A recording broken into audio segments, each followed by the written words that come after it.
का समाधान, देश की हर ज्योतिषीय पद्धति के समावेश के साथ संपूर्ण, आकर्षक और सबसे सटीक एस्ट्रोसेज बृहद कुंडली। आज अभी लें, क्योंकि भविष्य में ही छिपे हैं जीवन के संकेत।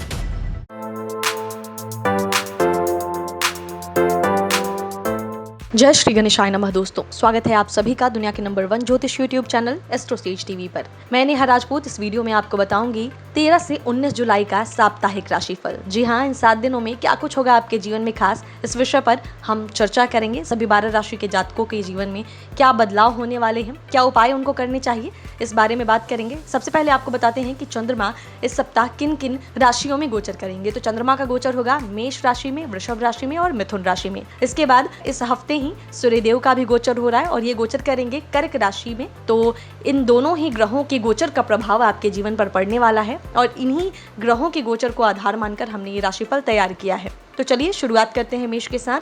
सबसे पहले मेष राशि के जातकों के लिए इस सप्ताह चंद्रमा का गोचर उनके प्रथम, द्वितीय और तृतीय भाव में होगा। सप्ताह की शुरुआत में चंद्रमा के लगन में स्थित होने के कारण आपके स्वभाव में सकारात्मक परिवर्तन आ सकते हैं। आप बेवजह की बातों पर ज्यादा ध्यान न देते हुए अपने काम पर फोकस करेंगे, जिससे कार्य क्षेत्र में आपको अच्छे फलों की प्राप्ति होगी। पारिवारिक जीवन की बात की जाए तो जीवन साथी का बेवजह गुस्सा आपको थोड़ी सी परेशानी दे सकता है। हालांकि अपनी सूझबूझ से आप इसका हल निकाल सकते हैं। सप्ताह के मध्य में चंद्रमा का गोचर द्वितीय भाव में होने से आपकी वाणी में कुछ कठोरता देखी जा सकती है। इस दौरान सामाजिक स्तर पर अपने दोस्तों या करीबियों से बात करते समय आपको शब्दों का चयन बहुत सोच समझकर करना चाहिए। आर्थिक पक्ष की बात की जाए तो यह सप्ताह अनुकूल रह सकता है। इस दौरान आप भविष्य को बेहतर बनाने के लिए भी निवेश कर सकते हैं। हालांकि किसी भी तरह का निवेश करने से पहले आपको घर के अनुभवी शख्स से सलाह मशवरा अवश्य करना चाहिए।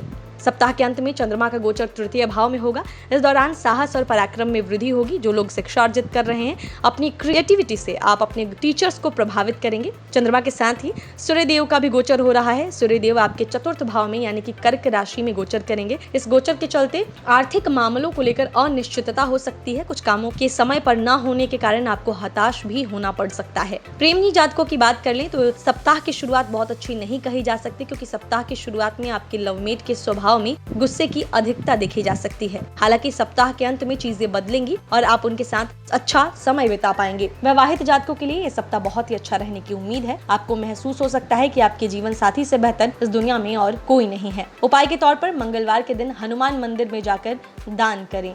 आगे बढ़ते हैं, बात करेंगे अब वृषभ राशि के जातकों की। इस सप्ताह चंद्रमा का गोचर आपके द्वादश, प्रथम और द्वितीय भाव में होगा। क्योंकि द्वादश भाव को हानि का भाव कहा जाता है, इसलिए शुरुआत में आपको सप्ताह के धन से जुड़े मामलों में सावधान रहना होगा।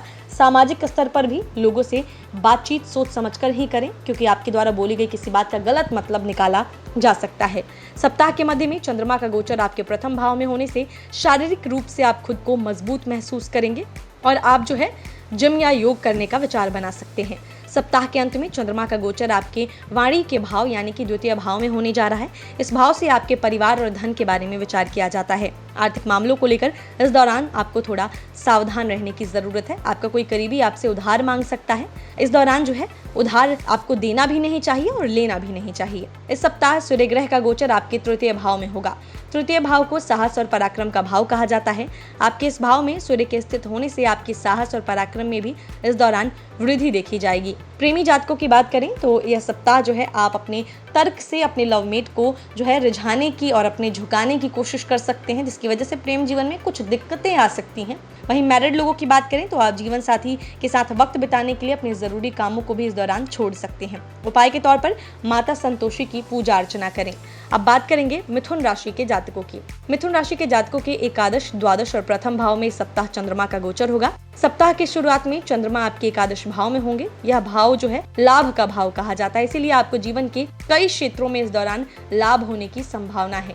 यदि आप नौकरी पेशा हैं तो इस दौरान आपको सीनियर्स का सहयोग मिलेगा। सप्ताह के मध्य भाग में चंद्रमा का गोचर आपके द्वादश भाव में होगा। इस भाव को हानि का भाव कहा जाता है। इस दौरान आपको आवश्यकता से अधिक खर्च करने से बचना चाहिए, नहीं तो ऐसा हो सकता है कि आप इतना ज्यादा खर्च कर दें कि बाद में आपको खुद ही यकीन ना हो कि आपने इतना खर्चा कर कैसे दिया। इस राशि के कारोबारियों के लिए यह समय अच्छा रहेगा। सप्ताह के अंत में चंद्रमा का गोचर आपके प्रथम भाव में होगा। इस दौरान जो है आप आत्म केंद्रित हो सकते हैं और योग, ध्यान आदि करके अपने मानसिक स्वास्थ्य को बेहतर करने की ओर आगे बढ़ सकते हैं। चंद्रमा के साथ साथ इस सप्ताह सूर्य ग्रह का भी गोचर होने वाला है। सूर्य देव आपकी वाणी भाव या द्वितीय भाव में गोचर करेंगे। यह गोचर आपके लिए मिला जुला रहेगा। इस दौरान आपका आर्थिक पक्ष थोड़ा कमजोर रह सकता है। प्रेमी जातकों की बात करें तो इस सप्ताह जो है रोमांस की अधिकता आप में देखी जा सकती है। आप अपने जो है लवमेट के साथ किसी रोमांटिक जगह पर घूमने जा सकते हैं। वहीं मैरिड लोगों के लिए यह सप्ताह मिला जुला रहेगा। उपाय के तौर पर बड़े बुजुर्गों का आशीर्वाद लेकर घर से बाहर निकले। अब बात करेंगे कर्क राशि के जातकों की। कर्क राशि के जातकों के दशम, एकादश और द्वादश भाव में इस सप्ताह चंद्रमा का गोचर होगा। दशम भाव को कर्म भाव भी कहा जाता है। वहीं एकादश भाव भाग्य का भाव कहलाता है और द्वादश भाव को हम हानि का भाव कहते हैं। सप्ताह की शुरुआत में दशम भाव में चंद्रमा के गोचर से आपको कार्य क्षेत्र में अच्छे फलों की प्राप्ति होगी। यदि आप किसी प्रोजेक्ट पर काम कर रहे थे तो वह समय पूरा हो सकता है और आपके वरिष्ठों को आपका काम पसंद आ सकता है। सहकर्मियों का भी आपको इस दौरान पूरा सहयोग मिलेगा। सप्ताह के मध्य में चंद्रमा का गोचर आपके लाभ भाव में होने से बड़े भाई बहनों का सहयोग मिलेगा और उनके साथ आप अच्छा समय बिता सकते हैं। इसके साथ ही दोस्त या परिवार के किसी सदस्य के द्वारा आपको कोई तोहफा भी मिल सकता है। सप्ताह के अंत में चंद्रमा का गोचर आपके द्वादश भाव में होने से धन से जुड़े मामलों को लेकर इस दौरान आपको सावधान रहने की जरूरत है। यदि आप किसी तरह की कागजी कार्रवाई करने वाले हैं तो अपने विश्वास पात्र लोगों को अपने आसपास रखें।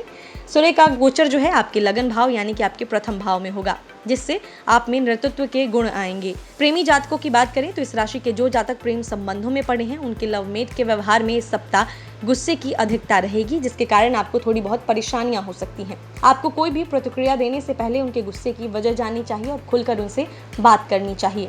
इस राशि के विवाहित जातकों के जीवन में जो परेशानियां बीते समय से आ रही थी वह इस दौरान दूर हो सकती हैं। उपाय के तौर पर अपनी माता या माता तुल्य लोगों की सेवा करें। अब बात करेंगे सिंह राशि के जातकों की। सिंह राशि के जातकों के नवम, दशम और एकादश भाव में चंद्रमा का गोचर होगा। इसके साथ ही सूर्यदेव आपके द्वादश भाव में गोचर करेंगे। सप्ताह की शुरुआत में चंद्रमा का गोचर नवम भाव में होने से आपको भाग्योदय होगा। जो काम अभी तक अटके पड़े थे वह पूरे हो सकते हैं। इस राशि के नौकरी पेशा लोगों की बात की जाए तो आपके प्रयासों को देखकर आपके वरिष्ठ अधिकारी आपसे प्रभावित होंगे। नौकरी पेशा लोगों को प्रमोशन भी मिल सकता है। सप्ताह के मध्य में चंद्रमा का गोचर आपके दशम भाव में होने से आप हर कार्य क्षेत्र में जो है सक्रियता दिखाएंगे। आप अपने पारिवारिक जीवन में पिता के साथ आपके संबंध मधुर बनेंगे। सप्ताह के अंत में चंद्रमा का गोचर आपके एकादश भाव में होने से लाभ की प्राप्ति होगी। इस भाव से बड़े भाई बहनों के साथ आपके संबंध के बारे में विचार किया जाता है। यदि किसी वजह से आप परेशान हैं तो अपने बड़े भाई बहनों से इस बारे में विचार विमर्श कर सकते हैं। आपको कोई अच्छी सलाह उनसे प्राप्त हो सकती है। प्रेमी जातकों की बात करें तो यह सप्ताह जो है उनके लिए शुभ फलदायक रहेगा। आप अपने प्रेमी को शादी के बंधन में बंधने के लिए जो है वो बात कर सकते हैं। इस बारे में अपने परिवार से भी बात कर सकते हैं। वहीं जो लोग विवाहित हैं उनके लिए सप्ताह सामान्य रहेगा, लेकिन अपने मनोभाव को आप खुलकर जीवन साथी से व्यक्त नहीं कर पाएंगे। उपाय की बात करें तो सूर्यदेव की उपासना किया करें। अब बात करेंगे कन्या राशि के जातकों की। कन्या राशि के जातकों के अष्टम, नवम और दशम भाव में इस सप्ताह चंद्रमा का गोचर होगा। सप्ताह की शुरुआत में अष्टम भाव में चंद्रमा के गोचर से जीवन में कुछ परेशानियों का सामना करना पड़ सकता है। स्वास्थ्य के खराब होने की संभावना है, इसीलिए ज्यादा से ज्यादा खुद को फिट रखने की कोशिश करें। सप्ताह के मध्य में चंद्रमा का गोचर नवम भाव में होगा। इस भाव को भाग्य, धर्म आदि का भाव कहा जाता है। इस भाव में चंद्रमा के गोचर से आपके मन में धर्म और अध्यात्म के प्रति आस्था बढ़ेगी। समाज के बीच जाकर आप दान पुण्य के काम में रुचि ले सकते हैं। पारिवारिक जीवन के बीच भी आप इस दौरान सक्रिय रह सकते हैं। पिता के साथ किसी योजना को लेकर बातचीत हो सकती है। सप्ताह के अंत में चंद्रमा का गोचर इस सप्ताह दशम भाव में होगा। दशम भाव को कर्म भाव कहा जाता है। इस भाव में चंद्रमा के गोचर से कार्य क्षेत्र में उपलब्धि मिल सकती है। यदि आप किसी संस्था में लंबे समय से कार्यरत हैं और इस दौरान जॉब चेंज करने के बारे में सोच रहे हैं तो इस दौरान आपके प्रयास सफल हो सकते हैं। सूर्य के गोचर की बात की जाए तो आपके लिए यह समय शुभ रहेगा, क्योंकि सूर्य देव इस सप्ताह आपके एकादश भाव में गोचर करेंगे। इस दौरान किसी पुरानी बीमारी से आपको छुटकारा मिल सकता है। इसके साथ ही धन लाभ की भी संभावना है। प्रेमी जातकों की बात करें तो आप अपने लवमेट में कमियां गिना सकते हैं इस सप्ताह, जो बात उनको अच्छी नहीं लगेगी और वो निराश भी हो सकते हैं। विवाहित जातकों की बात की जाए तो ये सप्ताह जो है अच्छा रहेगा। बीते समय में किसी बात को लेकर जो अगर दाम्पत्य जीवन में खटास आई थी तो वह इस दौरान दूर हो सकती है। उपाय के तौर पर 10 साल से छोटी कन्याओं को उपहार दें। अब बात करेंगे तुला राशि के जातकों की। इस सप्ताह चंद्रमा का गोचर आपके सप्तम, अष्टम और नवम भाव में होगा। वहीं ग्रहों के राजा कहे जाने वाले सूर्य आपके दशम भाव में गोचर करेंगे। इस भाव में सूर्य देव दिग्बली अवस्था में होते हैं। सप्ताह की शुरुआत में चंद्रदेव जब आपके सप्तम भाव में होंगे तो आपको पारिवारिक जीवन में अच्छे फल मिलने की उम्मीद है। पिता के साथ आप अच्छा समय बिताएंगे। माता के साथ भी समय अच्छा रहेगा। दाम्पत्य जीवन में इस दौरान निखार आएगा। सप्ताह के मध्य में चंद्रमा का गोचर आपके अष्टम भाव में होने से मानसिक परेशानियां हो सकती हैं। संभव है कि कार्यक्षेत्र में या सामाजिक स्तर पर किसी व्यक्ति के साथ आपकी कहासुनी हो सकती है, जिसके कारण आप परेशान हो। सप्ताह के अंत में चंद्रमा का गोचर आपके नवम भाव में होने से पिता का सहयोग प्राप्त होगा। यदि आपको लगता है कि आपके पिताजी के द्वारा परिवार के संबंध में कोई निर्णय गलत लिया गया है तो इस बारे में खुलकर उनसे आप बातचीत कर सकते हैं। हालांकि बातचीत के दौरान आपको अपनी मर्यादा रेखा से बाहर नहीं निकलना चाहिए। सूर्य ग्रह का गोचर आपके दशम भाव में होगा, जिसके चलते कार्यक्षेत्र में आपकी छवि सुधरेगी। इसके साथ ही इस राशि के कुछ जातकों का अधिकार क्षेत्र भी इस दौरान बढ़ सकता है। इस राशि के जो जातक प्रेम संबंधों में पड़े हैं उनके लिए सप्ताह मिले जुले परिणाम लेकर आएगा। यदि लवमेट के साथ किसी तरह का मनमुटाव था तो वह दूर हो जाएगा, लेकिन साथ ही आप किसी अनजाने भय से भी ग्रस्त हो सकते हैं। आपको लग सकता है कि आपके प्रेम का रिश्ता ज्यादा दिन तक नहीं चल पाएगा। मैरिड लोगों की बात की जाए तो आपका मन इस सप्ताह चंचल हो सकता है, जिसके कारण आपके जीवन साथी को परेशानियां होंगी। उपाय के तौर पर शुक्र बीज मंत्र का जाप करें। अब बात करेंगे वृश्चिक राशि के जातकों की। इस सप्ताह चंद्रमा का गोचर आपके षष्टम, सप्तम और अष्टम भाव में होगा। वहीं सूर्य देव आपके नवम भाव में गोचर करेंगे।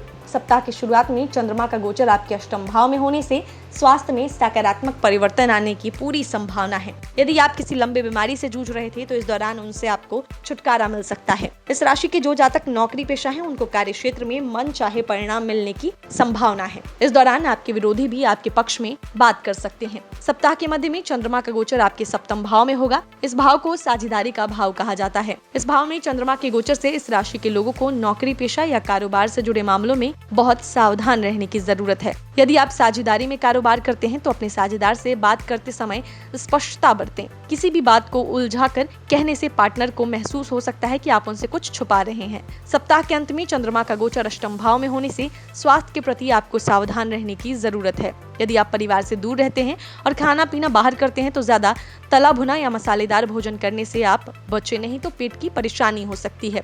सूर्य के गोचर की बात की जाए तो इस सप्ताह सूर्य देव आपके नवम भाव में गोचर करेंगे। इस दौरान पिता या पिता तुल्य लोगों से आपके कुछ मतभेद हो सकते हैं। वहीं पेशेवर लोगों को इस दौरान कार्य क्षेत्र में थोड़ा संभल कर रहना होगा। आपका कोई विरोधी आपके खिलाफ साजिश कर सकता है। आर्थिक पक्ष को मजबूत करने के लिए इस राशि के जातकों को इस समय अपने संसाधनों का सोच समझकर इस्तेमाल करने की जरूरत है। प्रेम फल की बात की जाए तो प्रेमी जातकों के लिए सप्ताह खुशनुमा रहेगा। अगर आप अपने लवमेट से दूर रहते हैं तो इस दौरान वह आपसे मिलने आ सकते हैं। वहीं मैरिड लोगों की बात की जाए तो यह सप्ताह आपके लिए भी अच्छा रहेगा। आपका जीवन साथी आपकी उन बातों को समझ पाएगा जो आप शब्दों के जरिए उनको समझा नहीं पा रहे थे। उपाय के तौर पर भगवान शिव की आराधना करें। अब बात करेंगे धनु राशि के जातकों की। धनु राशि के जातकों के पंचम, षष्टम और सप्तम भाव में सप्ताह चंद्रमा का गोचर होगा। इसके साथ ही अष्टम भाव में इस सप्ताह सूर्य का गोचर भी होगा। सप्ताह की शुरुआत में चंद्रमा के पंचम भाव में होने से इस राशि के विद्यार्थियों को शिक्षा के क्षेत्र में कुछ मुश्किलों का सामना करना पड़ सकता है। खुद को शिक्षा के प्रति एकाग्र बनाए रखने के लिए आपको योग ध्यान का सहारा लेना चाहिए। सप्ताह के मध्य में चंद्रमा का गोचर आपके छठे भाव में होने से स्वास्थ्य के प्रति आपका नजरिया बदलेगा। आप खुद को फिट रखने के लिए अपनी दिनचर्या में सुधार कर सकते हैं। ऐसा करना आपको शारीरिक रूप से तो फिट बनाएगा ही, साथ ही आप मानसिक रूप से भी खुद को तंदुरुस्त बना पाएंगे। सप्ताह के अंत में चंद्रमा का गोचर आपके सप्तम भाव में होने से वैवाहिक जीवन में संतुलन बनेगा। जीवन साथी के घर वालों को आप उचित सम्मान देंगे, जिससे आपके साथी को अच्छा लगेगा। सूर्य ग्रह का गोचर आपके अष्टम भाव में होने जा रहा है। सूर्य के अष्टम भाव में होने के कारण इस राशि के जो लोग नौकरी पेशा हैं उन्हें कुछ दिक्कतों का सामना करना पड़ सकता है। विकास की गति धीमी पड़ने की भी संभावना है। प्रेमी जातकों की बात की जाए तो जो प्रेमी जातक हैं, लवमेट की छोटी छोटी बातों को लेकर जो है आप दोनों के बीच मनमुटाव हो सकता है। अपनी वाणी पर नियंत्रण रखते हुए लवमेट से बातचीत करें। वैवाहिक जातकों की बात की जाए तो आपका जीवन जो है सामान्य से बेहतर रहेगा। जीवन साथी को अच्छा महसूस कराने के लिए उनकी पसंदीदा जगह पर उन्हें घुमाने ले जा सकते हैं। उपाय के तौर पर केले के वृक्ष की पूजा करें। अब बात करेंगे मकर राशि के जातकों की। इस सप्ताह चंद्रमा का गोचर आपके चतुर्थ, पंचम और षष्टम भाव में होगा। वहीं सूर्य का गोचर आपके सप्तम भाव में होने जा रहा है। सप्ताह की शुरुआत में चंद्रमा का गोचर आपके सुख भाव यानी चतुर्थ भाव में होने से पारिवारिक जीवन में अच्छे फल मिलेंगे। हालांकि माता के स्वास्थ्य को लेकर आपको थोड़ी बहुत चिंताएं हो सकती हैं। ऐसे में माता के साथ वक्त गुजारें और उनके मन की बातों को जानने की कोशिश करें। आपके आर्थिक जीवन की बात की जाए तो आप सुख सुविधाओं पर अत्यधिक खर्च कर सकते हैं। आपको हमारी यही सलाह रहेगी कि अपने बजट के बाहर खर्च करने से बचें, नहीं तो आने वाले टाइम पर आप आर्थिक रूप से खुद को कमजोर पा सकते हैं। सप्ताह के मध्य में चंद्रमा का गोचर आपके पंचम भाव में होने से संतान पक्ष से कोई खुशखबरी मिल सकती है। हालांकि इस राशि के विद्यार्थियों को गलत संगत से बचकर इस दौरान रहना चाहिए। जितना आप किताबों के बीच वक्त बिताएंगे, उतना ही आने वाले समय में आप खुद को बेहतर स्थिति में पाएंगे। सप्ताह के अंत में चंद्रमा का गोचर आपके षष्ठम भाव में होने से स्थिति सुधरेगी, स्वास्थ्य में सुधार आएगा, आप वैचारिक रूप से स्पष्ट रहेंगे, इसीलिए हर किसी के सामने अपनी बातों को सही ढंग से रख पाएंगे, जिसके कारण आपके विरोधी भी आपके सामने टिक नहीं पाएंगे। सूर्य ग्रह का गोचर आपके सप्तम भाव में होने से जीवन में थोड़ी बहुत परेशानियां आ सकती हैं। आपको महसूस हो सकता है कि आपका साथ देने वाला कोई नहीं है। हालांकि इस दौरान आर्थिक लाभ होने की संभावना है और यात्राओं का भी आपको अच्छा फल प्राप्त होगा। प्रेमी जातकों की बात की जाए तो उनके लिए सप्ताह बेहतरीन रह सकता है। लवमेट के साथ किसी भी तरह की गलतफहमी या मनमुटाव था तो वह इस दौरान दूर हो जाएगा और आप अपने संगी के और करीब आ पाएंगे। इसके साथ ही कुछ जातक इस दौरान विवाह के बंधन में भी बंध सकते हैं। वहीं जो जातक पहले से ही विवाह के बंधन में बंध चुके हैं, उनके लिए भी समय मिला जुला रहेगा। भावनात्मक रूप से आप अपने जीवन साथी के और करीब आएंगे। उपाय के तौर पर शनिवार के दिन छाया दान करें। अब बात करेंगे कुंभ राशि के जातकों की। कुंभ राशि के जातकों के तृतीय, चतुर्थ और पंचम भाव में इस सप्ताह चंद्रमा का गोचर होगा। इसके साथ ही सूर्यदेव आपके षष्ठम भाव में गोचर करेंगे। सप्ताह की शुरुआत में चंद्रमा का गोचर आपके साहस और पराक्रम के भाव में होगा, इसीलिए आप में साहस और पराक्रम की वृद्धि इस दौरान हो सकती है। आप अपनी कार्य क्षमता से कार्य क्षेत्र में कई मुश्किल काम भी पूरे कर सकते हैं। आपके कामों की गति को देखकर आपके सहकर्मी और उच्च अधिकारी प्रभावित होंगे। हालांकि इस दौरान आपको घमंड करने से बचना चाहिए, नहीं तो आपके करीबी लोग भी आपसे दूर हो सकते हैं। पारिवारिक जीवन में आपको छोटे भाई बहनों का सहयोग मिलेगा। सप्ताह के मध्य में चंद्रमा के चतुर्थ भाव में होने से माता के स्वास्थ्य में कुछ गिरावट देखी जा सकती है, इसीलिए समय रहते उन्हें किसी अच्छे चिकित्सक के पास ले जाएं ताकि उनकी जो स्वास्थ्य समस्या है वो दूर हो जाए। सप्ताह के अंत में चंद्रमा का गोचर आपके पंचम भाव में होगा। इस भाव को शिक्षा का भाव भी कहा जाता है। इस राशि के विद्यार्थियों को इस गोचर का अच्छा फल मिल सकता है। यदि आप किसी नामचीन संस्था में दाखिला पाना चाहते हैं और लंबे समय से कोशिश कर रहे थे तो इस दौरान आपको दाखिला मिल सकता है। विवाहित जातकों को अपनी संतान के स्वास्थ्य का जो है इस समय विशेष ध्यान रखना होगा। सूर्य का गोचर आपके छठे भाव में होने से आपकी प्रतिस्पर्धी क्षमता बढ़ेगी। आप अपने लक्ष्यों को पाने में सक्षम होंगे। इसके साथ ही यात्राएं करना भी आपके लिए शुभ रहेगा। प्रेमी जातकों की बात की जाए तो इस सप्ताह उनको लवमेट के साथ कुछ परेशानियों का सामना करना पड़ सकता है। संभव है कि आप दोनों के विचार एक दूसरे से मेल न खाएं, जिसके कारण प्रेम के रिश्ते में अलगाव पैदा हो। ऐसी स्थिति से बचने के लिए आपको ज्यादा रिएक्ट करने से बचना चाहिए। विवाहित जातकों के लिए सप्ताह अच्छा नहीं कहा जा सकता। घर में काम में आपको जो है दिलचस्पी न लेना जीवन साथी को खल सकता है। उपाय के तौर पर हनुमान चालीसा का पाठ करना आपके लिए शुभ रहेगा। अब बात करेंगे सबसे आखिर में मीन राशि के जातकों की। चंद्रमा का गोचर इस सप्ताह आपके द्वितीय, तृतीय और चतुर्थ भाव में होगा। वहीं सूर्यदेव आपके पंचम भाव में गोचर करेंगे। द्वितीय भाव में चंद्रमा के गोचर के दौरान आपको अपनी वाणी पर नियंत्रण रखना होगा। सामाजिक स्तर पर बातचीत के दौरान शब्दों का सोच समझकर चयन करें। आपके द्वारा बोला गया एक भी शब्द आपको समाज में आपकी छवि को खराब कर सकता है। सप्ताह के मध्य में जब चंद्रमा आपके तृतीय भाव में गोचर करेगा तो छोटे भाई बहनों के साथ संबंधों में निखार आएगा। छोटे भाई बहन जो है आपकी मदद के लिए आगे आ सकते हैं। कार्यक्षेत्र में इस दौरान आपको अनुकूल परिणाम प्राप्त होंगे। वहीं सहकर्मियों की मदद से आप जो है किसी काम को आसानी से पूरा भी कर सकते हैं। सप्ताह के अंत में चंद्रमा का गोचर आपके चतुर्थ भाव में होने से सुख सुविधाओं में वृद्धि होगी और आपको, हालांकि मेरी सलाह यही रहेगी, खर्च करने से पहले यह जान लें कि जो है आने वाले समय में कहीं इन पैसों की आपको ज्यादा तो जरूरत नहीं है, इसलिए सोच समझकर पैसा खर्चा करें। इस सप्ताह सूर्य का गोचर आपके संतान भाव में होगा। सूर्य के पंचम भाव में स्थित होने से आपको कार्यक्षेत्र में सोच समझकर जो है चलना होगा। आपके प्रतिद्वंदी इस समय सक्रिय हो सकते हैं। कार्यक्षेत्र में होने वाली राजनीति से जितना दूर रहेंगे उतना ही आपके लिए बेहतर रहेगा। प्रेमी जातकों की बात की जाए तो इस सप्ताह जो है, यानी कह सकते हैं कि ये जो आने वाला सप्ताह है ये आपके लिए जो है अच्छा रहेगा। लवमेट के साथ कहीं घूमने फिरने जा सकते हैं। वहीं मैरिड लोग जो हैं आपके लिए सप्ताह चुनौतीपूर्ण रहने वाला है। अपने जीवन साथी को आपकी विश्वसनीयता पर शक हो सकता है। उपाय के तौर पर पीली वस्तुओं का दान करना आपके लिए शुभ रहेगा। तो दोस्तों इस वीडियो में हमने जाना कि कैसा रहेगा 13 से 19 जुलाई के बीच का ये 7 दिन सभी 12 राशि के जातकों के लिए। अगर इस वीडियो में दी गई जानकारी आपको अच्छी लगी है तो जरूर इसे लाइक करें, शेयर करें, हमारे चैनल को सब्सक्राइब करें और बेल आइकन का बटन भी प्रेस करें ताकि आने वाले सभी वीडियोस के नोटिफिकेशन आपको समय से मिलते रहें। बाकी जिन लोगों का जन्मदिन इस सप्ताह में आता है उनको जन्मदिन की ढेर सारी शुभकामनाएं, और जो भी 30 त्यौहार आने वाले हैं इस सप्ताह में 30 त्यौहार की भी आपको ढेर सारी शुभकामनाएं। ध्यान रखिए, मस्त रहिए, तंदुरुस्त रहिए। मिलेंगे आपसे अगले हफ्ते, तब तक के लिए नमस्कार।